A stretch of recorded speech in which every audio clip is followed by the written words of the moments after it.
mics are not working well, you may have heard. So I think probably you speak loud enough. I'm going to try to speak loudly. You have children? Yeah. So you're used to talking. Oh yeah, oh yeah. I do my teacher voice. Okay. It's my pleasure to introduce Glenn Geher. He's at SUNY in Pulse.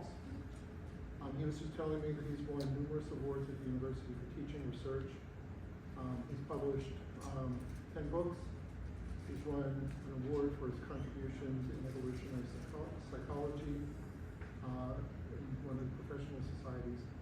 So it's my pleasure to introduce him as one of our keynote speakers on Science and Society, which is a dedicated lecture that's presented with a noteworthy speaker at every year at the conference that deals with the intersection of science and society. So it's our pleasure, and you can see the title of Glenn's talk up there, so I won't repeat it, and I'll give you as much time as possible.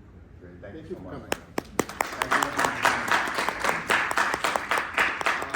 So I didn't realize that I was going to be preceded, I don't know if Matt's here, but preceded by an expert on putting together PowerPoint presentations. So I may, in some cases, have more than 4 pieces of information. I do apologize. So I'm Glenn, and I teach at SUNY New Paltz, State University of New York at New Paltz. We happen to have a contingency here from New Paltz, I'm really excited about. And several years ago, 2019, published, and largely I'll be talking about the work that surrounds this book and has followed from it. Published a book titled Positive Evolutionary Psychology, Darwin's Guide to Living a Richer Life, co-published with Nicole Wedberg, who was my then graduate student, extraordinary thinker and writer, especially for her career stage. And the title I've given here is Darwin's Guide to Making the World a Better Place, which relates to some of my newer work on this particular topic. And very socially relevant, so I think that it fits with the science and society idea quite well, I hope. So, one way, what is someone going to get out of this presentation? Trying to give you sort of an overview of what you might get out of these ideas. Understanding of evolution as it relates to human behavior, understanding of positive psychology, the intersection of evolutionary psychology and positive psychology, applications of positive evolutionary psychology at the individual level, applications of positive evolutionary psychology at the community level, and evolutionary psychology, positive evolutionary psych applied at the societal level. Why, and I'll also be speaking about why you might not have learned about evolutionary psychology. So this is a field that's relatively new and sort of will be dissecting it in this particular way. Ever since I got bitten by the evolution bug, which started with a class simply titled Animal Behavior at the University of Connecticut that I took in 1990, just a few years ago. The course was taught entirely about animal behavior from an evolutionary perspective. It was kind of like a course in ethology. And it was so powerful to me, and it was the only class in my undergraduate curriculum that put it all together, where the same kind of explanation, the same basic ideas could be used to explain behavior across spheres of behavior, across species, across families of animals. And it hit me really hard. It just mattered very obviously to me. Years later, I got my academic position at SUNY New Paltz, and when I was at SUNY New Paltz as a younger faculty member, I became aware of something happening at Binghamton. So if you're aware of the SUNY system, I know there's several SUNY folks here today. Binghamton is a very important university within the system. They often have billboards saying that they are the elite of the system. We might quibble with them about that. But it's a major university and has someone who I've worked very closely with, David Sloan Wilson. And David started an evolutionary studies interdisciplinary program at Binghamton. And I learned about this in 2003, and I was fascinated by it because I started a course at New Paltz, which I still teach regularly, called Evolutionary Psychology. And to be honest, it didn't really fit exactly right in the psych major.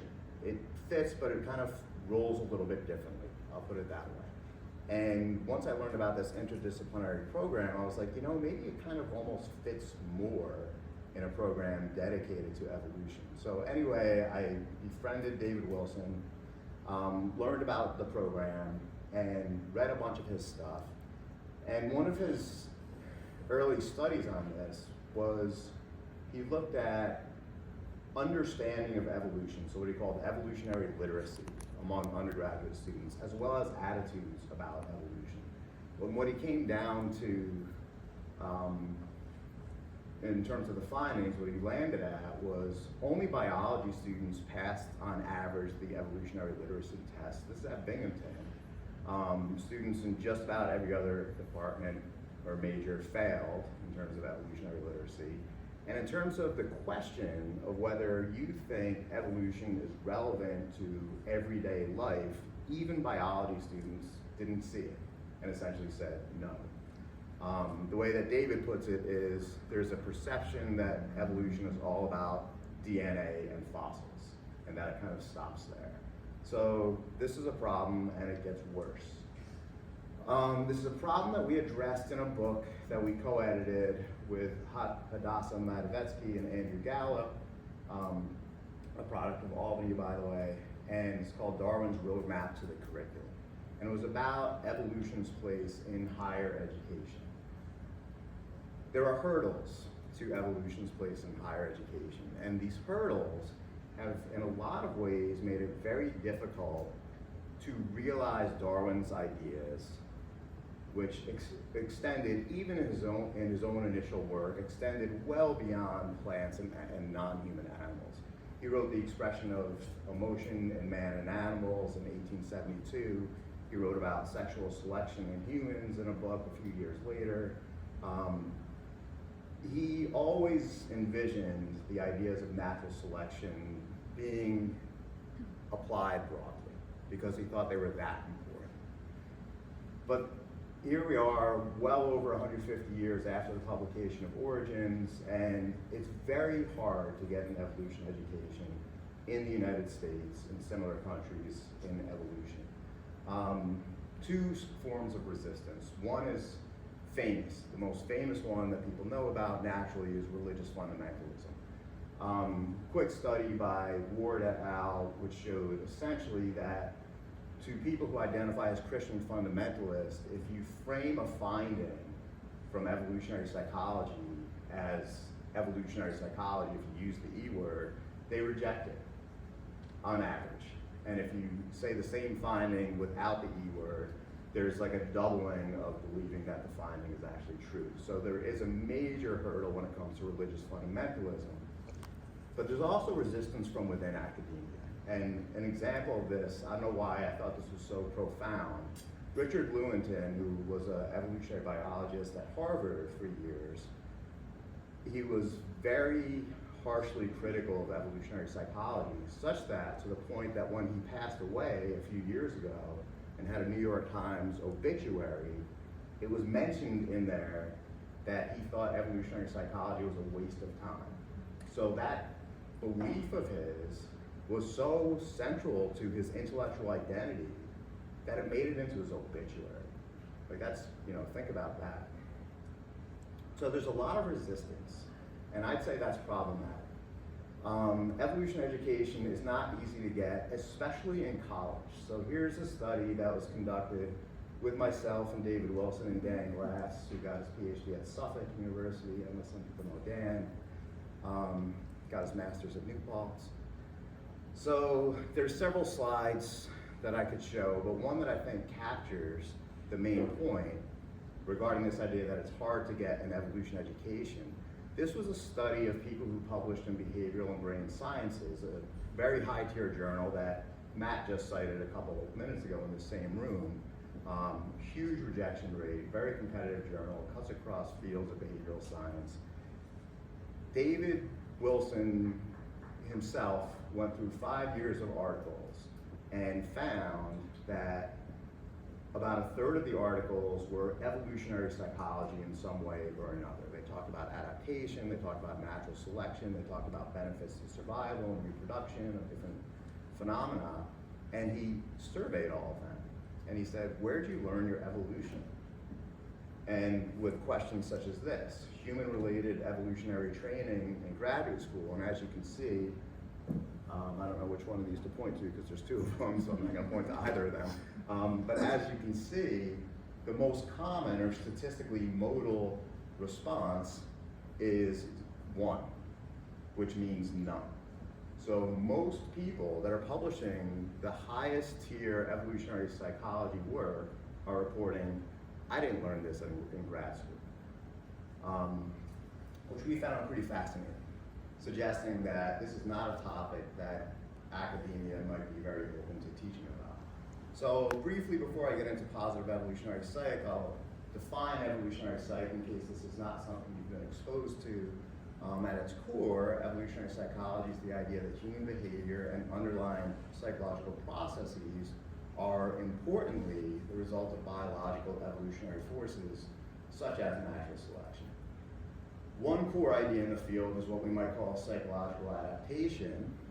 Some psychological features that is species typical, so it characterizes the species, or a very large subset of it, and that helped our ancestors to survive and ultimately to reproduce, such as fear of heights. We can easily see fear of heights as fitting an evolved psychological adaptation. It's species typical, it exists across cultures. It obviously has survival-related benefits. So just that's kind of like a one slide, 4 idea version of evolutionary psychology. I've been teaching evolutionary psychology in different variants since the 90s. And so that might make this my 4th decade that I'm teaching evolutionary psychology. And I've seen it all, and I love teaching it, and I ultimately wrote my own textbook on it, Evolutionary Psychology 101, because I really sort of feel like in learning about it, in learning about things, you develop your own take on it, your own perspective on it. But one thing that is for sure is that within psychology more broadly, evolutionary psychology sometimes gets a bad rap. And I've actually done research on that particular topic. I find it kind of fascinating. And what we've come down to, at least in the research me and my research team have done, is this idea that a lot of the resistance within academia is rooted in very high-profile work that focuses on behavioral sex differences. Not only on behavioral sex differences, but specifically related to mating, and many things that correspond to the dark side of the human experience. A lot of this research is about homicide related to infidelity and a lot of sort of ugly things, to be honest. Things that I don't think any of us really like about the human experience. Dan Gambacorda, who now teaches at Georgia Southern, was an undergrad of mine years ago, and he and I put together this study. We looked at people's attitudes about evolutionary psychology and findings from evolutionary psych. And we essentially found that stuff that was not related to behavioral sex differences was not considered controversial, was not considered politically incorrect, etc. So it occurred to me, maybe it's really this behavioral sex difference stuff that's getting under people's skin. I will say that, and I've said this to him directly, maybe David Buss, who's probably the biggest name in the field, has been too successful, and there's all his books on bottom, and there's his current research lab. He's at the University of Texas, arguably the most famous and renowned evolutionary psychologist, and 90% of his work, I'm estimating, is on evolved behavioral sex differences. And this stuff has made it into media, this stuff, he's publishing like 10 to 12 pieces a year, very prolific, and it's had a huge influence on the field, so much so that I believe a lot of people are conflating and putting together, sort of erroneously, evolutionary psychology as a concept with the work of the Buss lab. Like, that's how influential and prolific he's been. So I think that's actually been a problem. I mean, I'm not blaming him for being a great researcher, But I think a lot of the reason that a lot of people think that's what evolutionary psychology is because of the success of him and his students. So what's important for people to know, and especially students who've taken a course in evolutionary psychology or people who've taught a course in evolutionary psychology know, is that work on evolved sex differences represents only a slice of the evolutionary psychology pie. So this is just a bit of evolutionary psychology. Throwing the entire field away because of that slice would be like throwing away the baby with the bathwater, so to speak. So not all the work in the field of evolutionary psychology is on the dark side of the human condition. Enter positive evolutionary psychology. It occurred to me, I'm going to say maybe as much as 10 years ago, that there's really a need for evolutionary psychologists to stop so much focusing on the dark side of the human experience and take a lesson from positive psychology, which says, let's focus on the positive features of the human experience. And it was sort of with that idea that positive evolutionary psychology was born. Organization of the remainder of the talk. What is positive evolutionary psychology? The concept of evolutionary mismatch, which is very central, and I'll talk about how that relates to positive evolutionary psych. Positive evolutionary psychological approach to the human condition. Something I'll call shining Darwin's light, which is sort of trying to shift things so that his ideas are having a bigger influence and are considered more openly by behavioral scientists. And some of my newer work, which is on applications at the societal level. So at its core, positive evolutionary psychology is an integration of positive psychology and evolutionary psychology. Historically, these two fields emerged on the scene at about the same time in the 1990s. Martin Seligman gave a famous speech when he became president of the APA, and the speech was in 1998. There's a TED Talk version of this speech by him, which is outstanding, and I'm going to literally say unforgettable. It's like a game changer TED Talk. So check it out if you've never seen it. His main point was, he said, look at psychology. And he's someone he documented learned helplessness, so he's guilty of this himself. He says, look how much we focus on the negatives. Look how much we focus on mental health issues, abnormal psychology, negative affective states, anxiety, depression, all the bad stuff, disproportionately represented and researched by psychologists. Enough already, is essentially his bottom line. Why don't we shift it and start doing research on the things that we're doing right? What can we do to make people happier? What can we do to increase life satisfaction? What can we do at the community level to make things better for people in terms of collaborating with each other and sort of building healthier communities and so forth? Really inspiring talk. That same exact year was the first year of the publication of David Buss's book, first book ever titled Evolutionary Psychology. And these were very independent events. These people weren't talking to each other, weren't thinking about connecting with one another, and I find that very interesting. These two fields have paid very little attention to one another. Just as a quick anecdote as evidence of that, or at least my experience of that, right about the time that we were writing Positive Evolutionary Psychology, there was a very small but interesting symposium on our campus with about 20 presentations, all on the topic of positive evolutionary psychology. And they were all research-based. Nicole and I went to that particular symposium, talked to every single researcher. We wanted to get as educated as possible. We took materials, we got references. We really wanted to educate ourselves as best we could in this field, and we thought this would be a great way to sort of jumpstart that. I will tell you that for the most part, the research was interesting. I enjoyed learning it. I learned a lot. But B, a problem with the experience overall is that, I guess twofold. A, every single study, without exception, was about manipulation trying to increase happiness. And we'll get a little bit into what's problematic about that from an evolutionary perspective. But without exception, how can we increase happiness? Secondly, there was not a single reference to any of the work in evolutionary psychology. And as someone who goes to at least one evolutionary psych conference every single year, I know my friend Jenny goes to the same one, the NEPA conference, it's not a single bit of it was connected. No one at that conference talks about positive psychology, and no one at the positive psych side is talking about evolutionary psych. So there's a huge gap there, and I'm like, this is exactly what good scholarship should do, is sort of find important gaps and try our best to fill them. So that's what this effort is. So it's really a simple idea.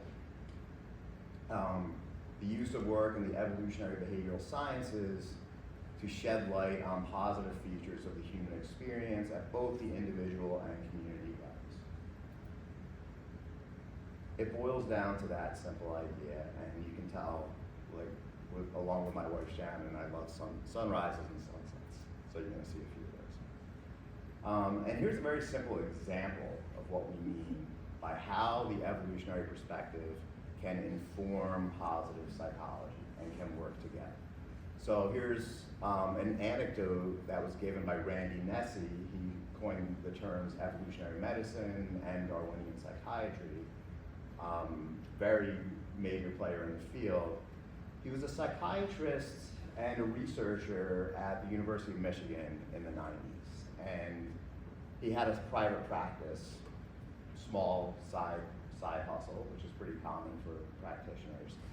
And one of his clients was a professor in another department. And that client came in and had what was pretty common for what Nesse saw, which was anxiety, generalized anxiety disorder. He said, I'm just anxious all the time. And Nesse did what psychiatrists do. He said, all right, I'm gonna give you the best anti-anxiety medications that we have at the time. I believe it was Valium. He said, come back in 3 weeks.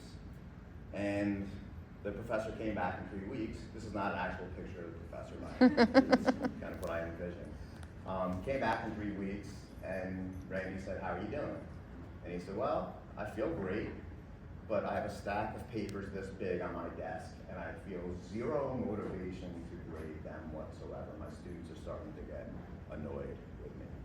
And it literally was that simple moment that gave Nesse, who was already toying with the idea of integrating evolution into his work, it gave him the insight about the adaptive nature of what we might think of as the negative emotions. Like, no one likes anxiety, no one likes depression. But these things characterize humans in very broad ways, and they even relate to a lot of things we see in non-human primates, suggesting that there's a phylogenetic lineage that connects this, meaning these things might go way back. Maybe there is something adaptive about the negative emotions, and maybe just trying to increase happiness is a short-sighted goal that seems to be a major goal in positive psychology. Positive affect is the product of evolution, along with the rest of our emotion systems. Our ancestors who achieved outcomes that would have, on average, increased the likelihood of survival and reproductive success would have experienced happiness. A yummy meal, right? Like, you go out to dinner and then they give you your dinner and it smells great and looks exactly like you wanted. That makes you happy. Liking good food and eating it helped our ancestors survive and reproduce. A gentle partner who expresses love for you. Not everyone experiences that all the time. That is something that will make someone happy. That's also something that can really help with survival and reproduction. Winning in any game. I know Matt just left the room. I'm sure he's busy putting out fires. But he had some great sports examples, and there's all kinds of research on the positive benefits of your team winning, even if your team is, a team that you're not on, that you're watching on TV. But I went to UConn, so I can bask in the glory of that. Happiness evolved to get us to continue doing things. It's like a positive reinforcer. It got us to continue doing things that on average would have led to reproductive success over alternative behaviors. So an evolutionary take on happiness in modern times therapy that's simply designed to increase happiness, such as large-scale dissemination of anti-anxiety drugs, antidepressant drugs, sometimes misses the point. And the fact that the primary or one of the primary journals in positive psychology is the Journal of Happiness Studies totally sort of validates and is consistent with this idea that the field is perhaps overly focused on increasing happiness without stepping back and taking a bigger picture, more holistic, more evolutionary view of what happiness is, and this idea that maybe there's actually something good about anxiety and depression in small doses, and so forth. So happiness is good. I'm not against happiness, but it is not what we would call an ultimate outcome. In evolutionary psych, we would call this a proximate outcome. Proximate outcome is some small, or not necessarily small, but like an immediate factor that seems to bring about some particular outcome. And happiness from an evolutionary perspective is seen in this particular way. But positive psych and evolutionary psych can easily be friends. And of the many academic areas that are as a unit critical to of the evolutionary perspective, we don't tend to see positive psychology as being particularly critical of evolutionary psych. They might ignore evolutionary psychology, but they generally don't hate it. So maybe they can be friends, just like our friends are in English. Positive evolutionary psych in a nutshell is using the powerful framework of evolutionary psychology, which is simply an extension of Darwin's ideas to the human behavioral experience, to shed light on the positive aspects of our lives. There's another sunset. So, a second thing that I want to get into that sort of is foundational to the idea of positive evolutionary psychology is related to something we call evolutionary mismatch. So evolutionary mismatch, it's a key concept in positive evolutionary psych, and one example I like to give to my students, because it's pretty accessible, is the monkey house at the Bronx Zoo. So I don't know if anyone, raise your hand if you've been to the Bronx Zoo before. Okay, it's a great zoo. If you haven't been there, you gotta go. It's free on Wednesdays. And just put that out there. When I was a kid, so both my parents are from the Bronx. I grew up in North Jersey. They would take us to the Bronx Zoo with some regularity. And this was the famous monkey house. And it's still there. But when I was a kid, you'd walk through, and it's probably, I'd say, maybe imagine this being a corridor, and there was cages on one side and cages on the other. There was one or two monkeys in a cage. They were often different species from each other. They kind of had a couple tree trunks and this kind of thing to make it almost seem natural-ish. But they, in many cases, were in isolation. And at some point, and it was really the San Diego zoo system, at least in the United States, that really started this. At some point, zookeepers understood mismatch and started saying, wait a minute, we are torturing these animals. We're taking an animal who under natural conditions has this extraordinary territory, and we're saying, stay here forever. You know, and if it's a socially oriented animal, such as elephants, which are now illegal to bring into zoos in America, by the way, because of all this.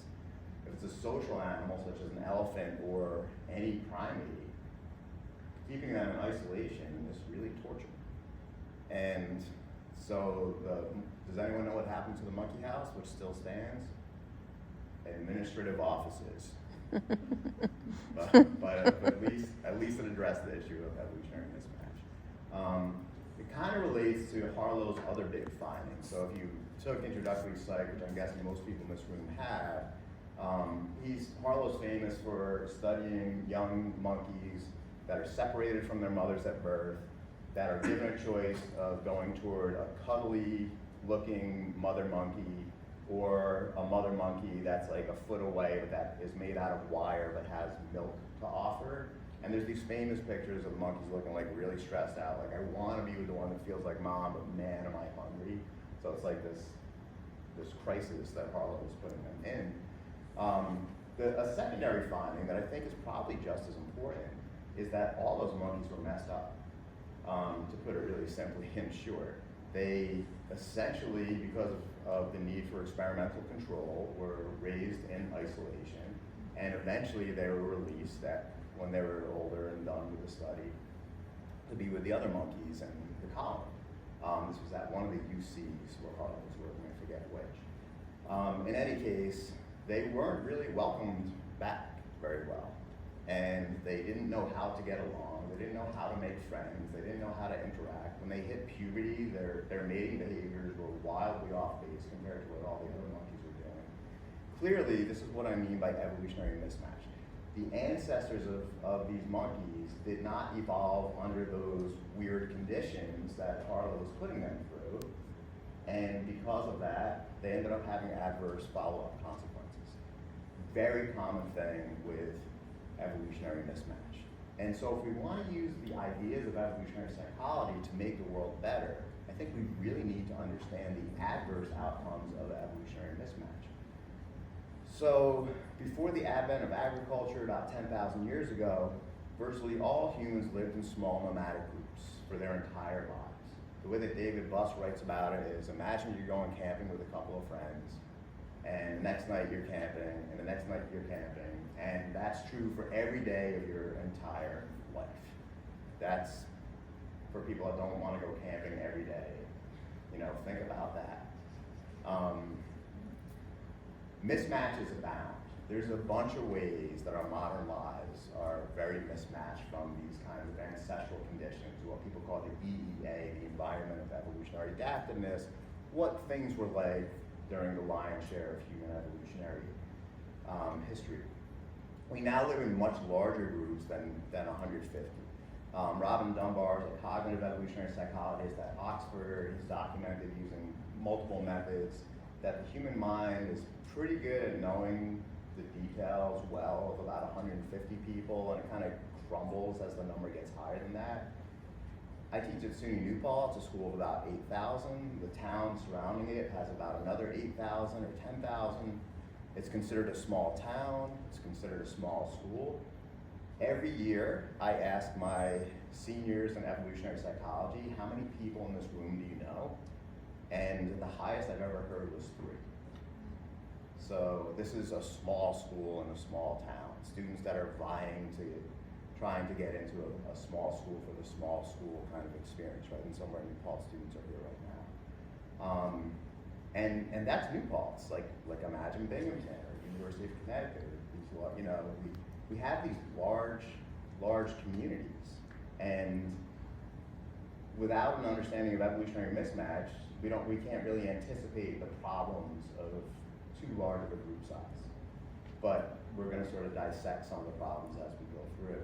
One is we encountered strangers regularly. The way that we deal with strangers compared to how we deal with our family or friends is famously dramatically different. The word representative is representative of this idea.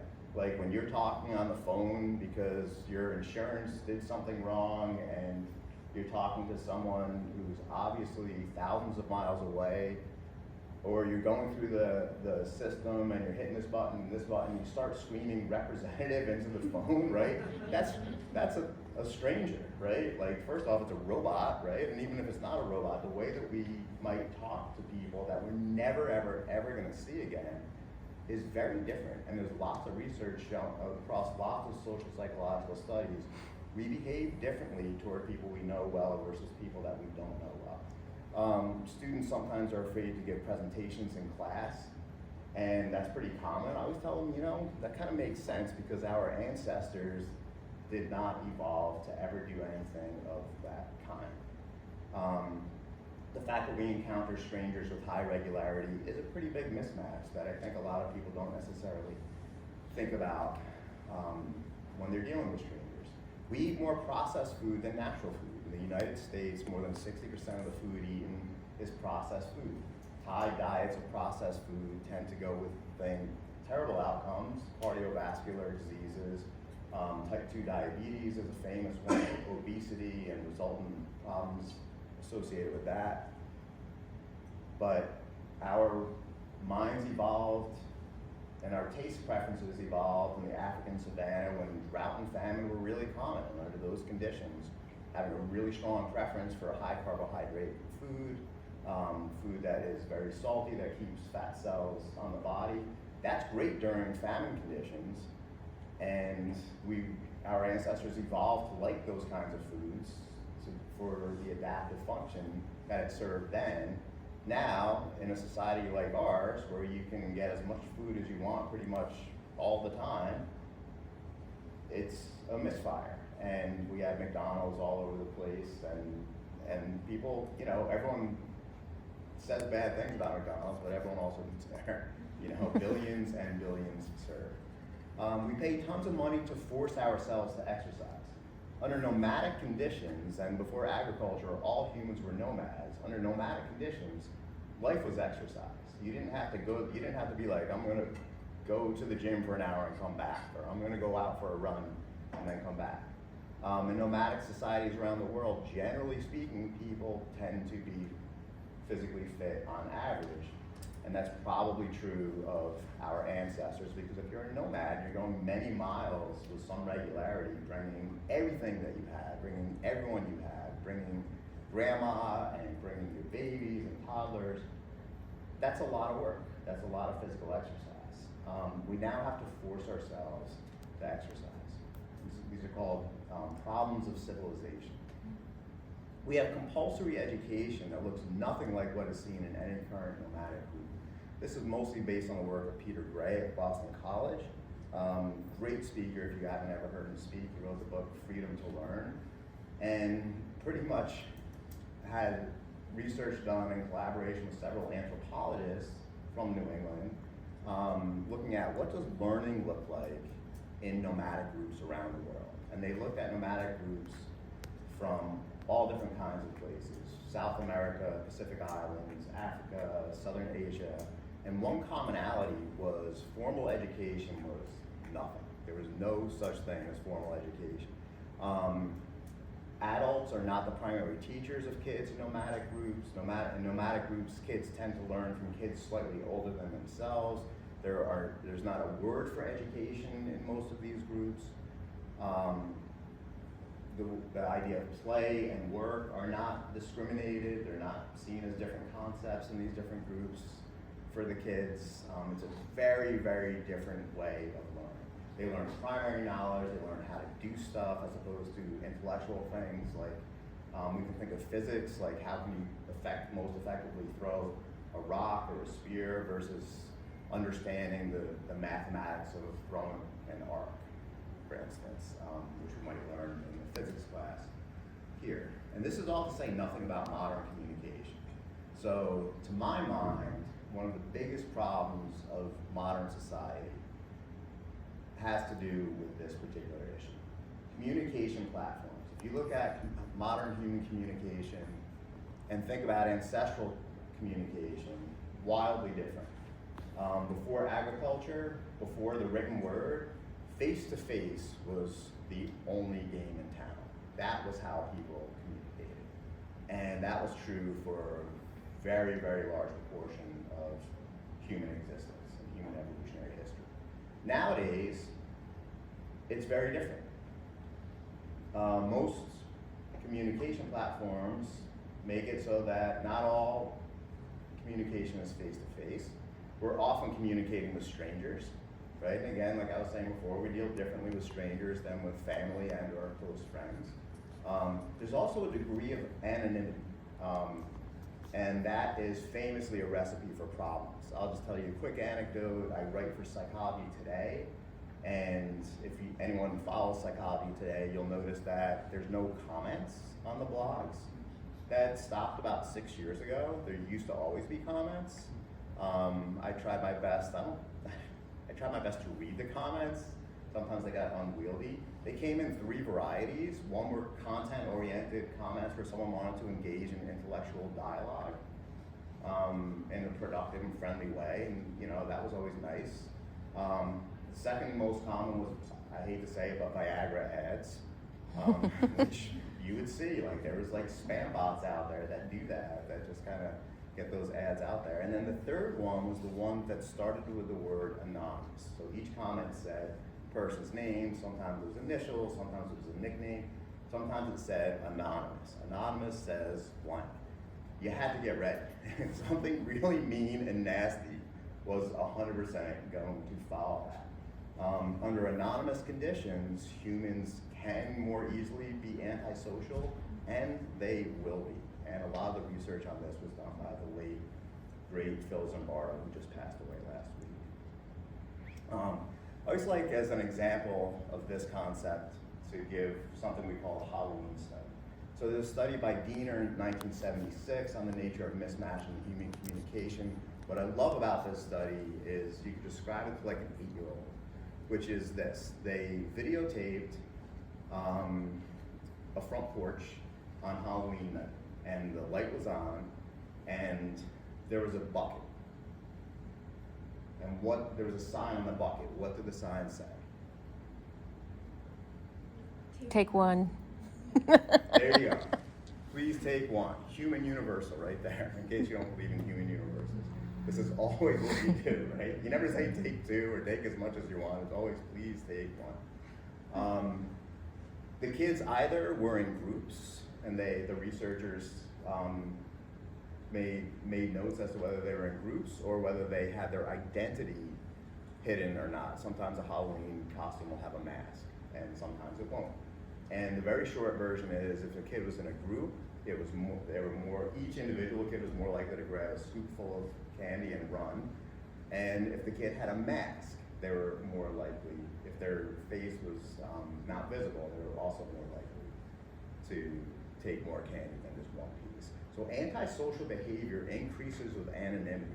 Anonymity in anonymous communication is increasing with social media platforms and modern communication technologies at breakneck speed. That simply means, if you put the pieces together, that antisocial behavior is going to be on the increase, and probably is. So here's some data that connects with that. There's a researcher at San Diego State named Jean Twenge who wrote a really high-profile paper in 2019. This was actually raised during a talk that Dr. Arnett gave just before. He was talking about sort of the future of emerging adults and young and adolescents. And pretty much what she found was between the years 2009 and 2019, in the United States, there was almost a doubling of teens that were diagnosed with depression. This same exact graph goes for anxiety. This same exact graph goes for mood stability disorders. The same exact graph goes for major disorders such as schizophrenia. And it seems targeted at that particular age range. Here's some totally different data, but you're going to see it's totally parallel. Cyberbullying. This is a big study done by a company called Comparatech, and they collected data from dozens, if not hundreds, of countries around the world, and they simply asked teenage kids, were you ever the victim of cyberbullying? In 2011, which is close to the beginning of the graph for Jean Twenge, in the US, it was 15% said yes, in Turkey it was 5%. This is just kind of a random sample of countries to show the diversity. In 2018, this number almost doubled in the US. More than a quarter of our kids have reported cyberbullying and being victims of that. In Turkey, it's gone up 4-fold. These two slides totally go with one another. The increase in mental health problems, the increase in cyberbullying, they totally go with increased use of these evolutionarily mismatched forms of communication. Common denominator, cell phones and social media. So here's 2 quick studies that kind of speak to this that came out of our own lab. One was a study, both are on the psychology of estrangements, so having someone sort of cut out of your life. And we did a study, it was published in 2019, but it was based on research mostly from about 2015, 2016. Takes a while to publish. And we asked people, we defined an estrangement in simple terms, someone that's dead to you, that you don't talk to them and they don't talk to you, and pass by the grocery store and don't even acknowledge each other, even though you used to be best friends or even family members in many cases. The average number of people in that study, and this was based on mostly an undergraduate SUNY New Paltz sample, was about 4. So the average number of estrangements people reported at that time was about 4. My then grad student, Jacqueline DeSanto, at a lab meeting, said, you know, I'll bet with all the social media, I'll bet it's worse now, because it's so easy to estrange someone. You can now do it with like the click of a button. And I'm like, that's pretty intriguing. And so we essentially replicated the study, but defined estrangements in terms of social media-based estrangements. The average there was 16. So like 4 times as much. To the end, we also found that the higher the number of estrangements in someone's life, the more emotionally neurotic they are, the less happy they are, the less social support they have, the less overall well-being they report. There's just a whole ubiquitous suite of adverse outcomes that seem to go with having a high number of estrangements. So our cell phones might have more problems than appear to be on the surface. What time is it? I can't see. Did someone? 1:33 and 1:33. 33, okay. Okay, so I'll try and move quickly. So an evolutionary approach has shed light on so many questions that speak to the positive aspects of the human condition. Many of these relate to mismatch. Some of the big time examples that we can think about, that we can use the evolutionary perspective and the mismatch perspective to sort of rethink about things that are really, really important to all of us. Sarah Hill from Texas Tech did this whole research on hormonal birth control, many behavioral side effects associated with that. There was not hormonal birth control under ancestral conditions, and doctors tend to not always talk about the side effects or the evolutionary take on this at all with people that with their patients. She has a great Instagram where she just gives snippets of sort of behavioral problems or known things related to birth control that are unrelated to the goal, the primary goal of birth control. Sex-related technologies. Marianne Brandon came to New Paltz and gave a really interesting talk on sex robots, which is apparently a booming industry, and talk about evolutionary mismatch. That's a big one right there. We talked about education as mismatch, politics as mismatch. There's research where we showed that people thinking about large-scale politics process information much worse than thinking about small-scale politics. Please register to vote, especially if you live in New Hampshire. We talked about diet as evolutionarily mismatched, mental health. So here's a study by Srivastava, where proportionately it was found across the world there were more mental health issues documented in large cities than in small places, which kind of matches this idea that we evolved to live in smaller scale environments. Get this one, loneliness. Loneliness is way higher in big cities than it is in small towns. I hope everyone sees the irony of that. Like if you're in New York City with 8 million people, you're much more likely, all things equal, much more likely to be lonely than if you live in Podunk, Arkansas.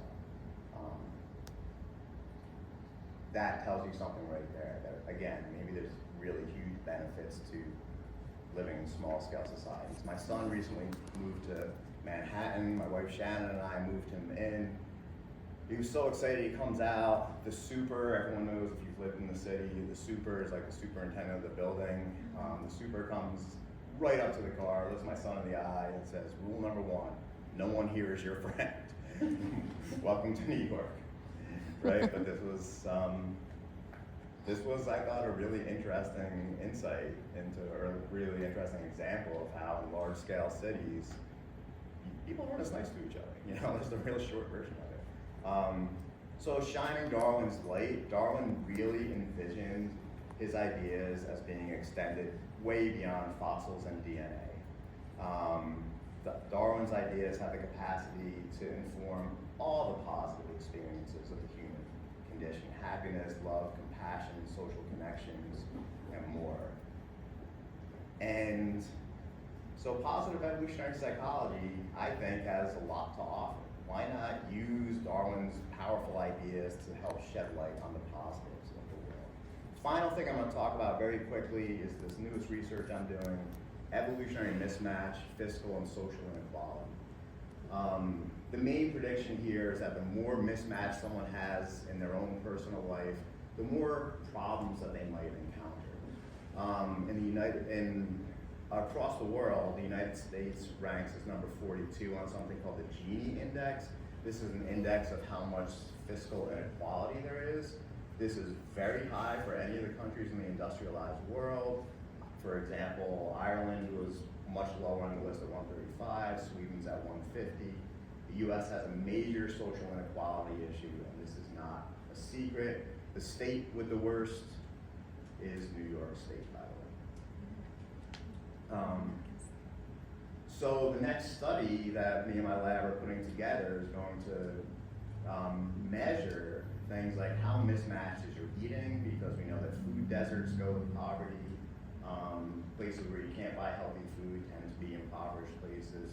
Education, there are some evolutionarily oriented forms of education, Montessori and Sudbury, famously expensive. Exercise, famously expensive to join a gym or to be a long distance runner. Access to mental health resources, way more accessible to the rich and insured. Access to natural areas, like I wrote here, you don't see a lot of poor people on top of Mount Washington. So our next study is going to be to develop a measure of individual differences in evolutionary mismatch in kind of a daily life way, and see if that correlates with markers of education, socioeconomic status, mental health, physical health, and overall well-being. And this might be something that a lot of social scientists haven't thought about, a new way to address an issue that I think affects us all, that we would all like to address. Positive evolutionary psych can positively influence the human experience. It can probably help us in fields like education, politics, healthcare, urban planning, physical education, communication. So, very bottom line is, let's let Darwin's light shine. The human experience will benefit as a result. I want to thank my amazing co-author, Nicole Wedberg. We were also asked to write a book for Cambridge, and I have a bunch of other co-authors on the second book by Megan, Avery, Julia, Caitlin, and Darcy. They all were students in an advanced research class related to this, actually.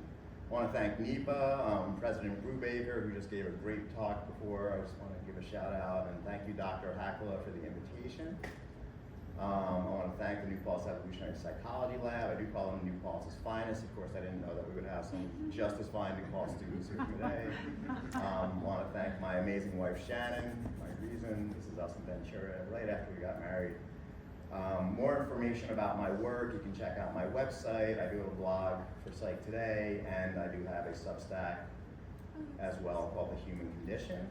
And I love beluga whales, and that's it.